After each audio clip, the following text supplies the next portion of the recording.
Hi friends, कसे आहेत तुम्ही सगळे? तर आता उन्हाळा चालू झाला तर आपल्याला असा पटकन असा नाश्ता किंवा जेवणासाठी असं काहीतरी बनवायचं असेल तर हा पदार्थ नक्की तुम्ही बनवा.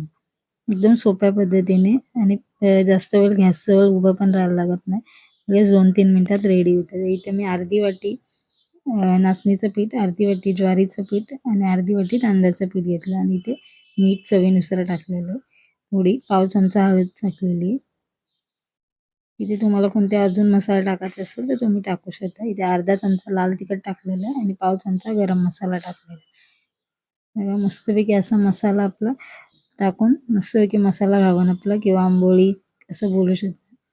इथे मी थोडी कोथिंबीर पण टाकली आणि आपण हे पीठ आपल्याला भिजवण्यासाठी किंवा पीठ हे करण्यासाठी 2 ते 2.5 वाटी पाणी लागतं आहे बघा. या पूर्ण पातळ असं पीठ पाहिजे. त्याशिवाय ते चांगले होत नाही. जास्त घट्ट असेल तर चांगले. इथे मी तवा गरम करून घेतलेला आहे.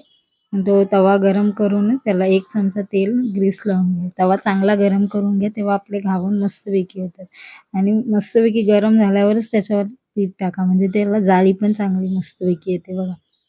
असा मस्त कुरकुरीत पण होतो आणि त्याला जाळी पण चांगली येते आणि चांगला घावण आपलं खायला मस्तपैकी वाटतं. हे तुम्ही घावण कोणत्याही भाजी, चटणी बरोबर किंवा चिकन, मटण कशाबरोबरही तुम्ही खाऊ शकता. तर आपण कसं रात्री किंवा सकाळी हे करू शकता. इथे आम्ही 2 मिनिटं त्याला शिजवून घेतलेलं आहे आणि थोडे 1 मिनिटं त्याची वाफ जाऊन द्यायची. त्याच्यामुळे ते वरती सुकून जाईल आणि खाली निघायला सुरुवात होईल. तेव्हाच आपण पलटी करणार आहोत.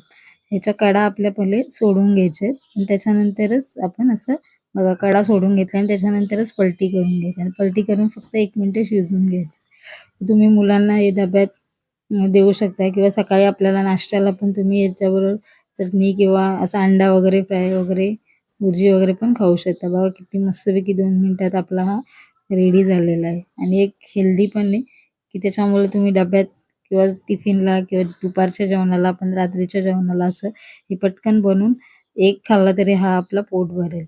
त्याच्यामुळे नक्की हे बनवा. याच्यापासून 2 ते 3 होतात एवढ्या मिश्रणापासून. आवडलं